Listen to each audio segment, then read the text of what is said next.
சாதத்தோடையும் சப்பாத்தி பூரி பரோட்டாவோட சேர்த்து சாப்பிட்ற மாதிரி உருளைக்கிழங்கு மசாலா கறி இன்றைக்கி செய்து பார்க்கலாம்.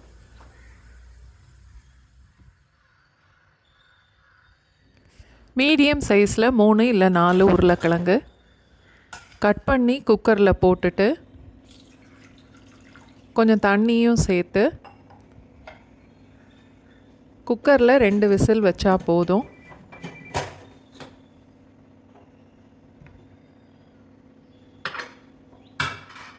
இப்போது மசாலா வறுத்து அரைக்கணும். 4 இல்லை 5 மிளகா வத்தல்,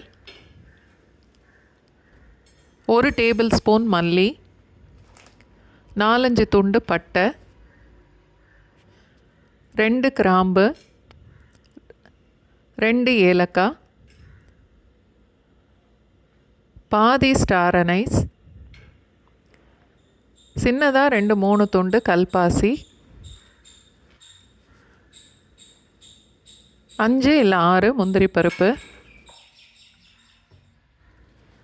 பேனில் 1-2 டீஸ்பூன் அளவுக்கு எண்ணெய் ஊற்றிட்டு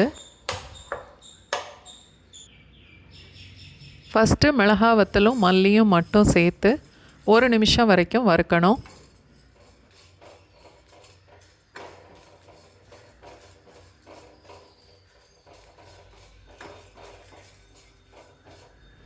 இப்போது மசாலா முந்திரி பருப்பு எல்லாத்தையும் சேர்த்துட்டு அதோட 1 டீஸ்பூன் அளவுக்கு சோம்பும் சேர்த்து வறுக்கணும். மசாலாலாம் நல்லா வாசனை வர்ற வரைக்கும் வறுத்துட்டு 1/2 கப் அளவுக்கு தேங்காயும் சேர்த்து தேங்காய் கொஞ்சம் செவந்து வர்ற வரைக்கும் வறுக்கணும்.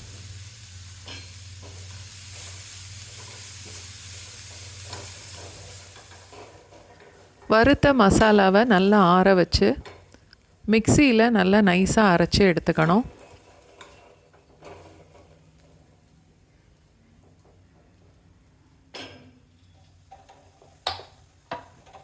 ரெண்டு டேபிள் ஸ்பூன் அளவுக்கு எண்ணெய் சேர்த்துட்டு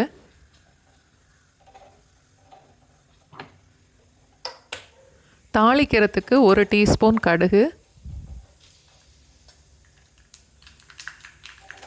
அதோட கொஞ்சம் கருவேப்பிலை, 2 வெங்காயம் இந்த மாதிரி நீளமாக வெட்டி அதையும் சேர்த்து வதக்கணும்.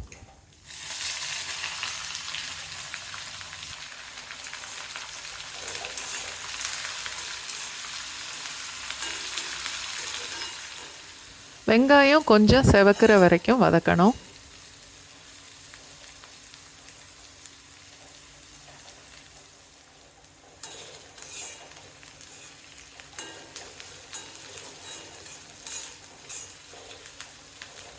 இப்போ அதோட அரைச்சி வச்ச மசாலாவையும் சேர்த்துடணும்.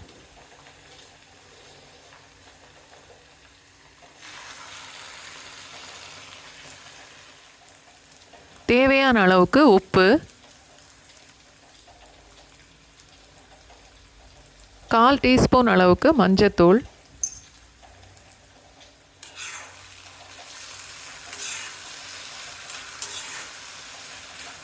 எல்லாத்தையும் சேர்த்துட்டு 2-3 நிமிஷம் வரைக்கும் கைவிடாமல் கிளறி வதக்கணும்.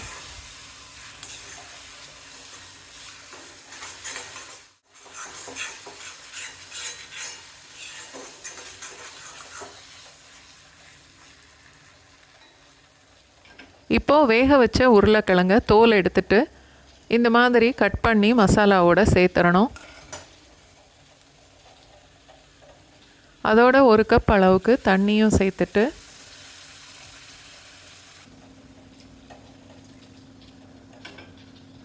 உருளைக்கிழங்க மசாலாவோடு சேர்த்து நல்லா கலந்துட்டு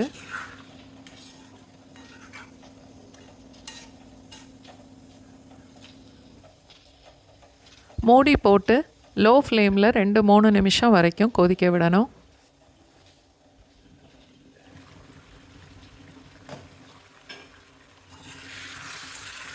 உருளைக்கிழங்கும் மசாலாவும் சேர்ந்து கொதித்து இந்த அளவுக்கு கெட்டியானால் போதும். இப்போது அடுப்பை ஆஃப் பண்ணிடலாம்.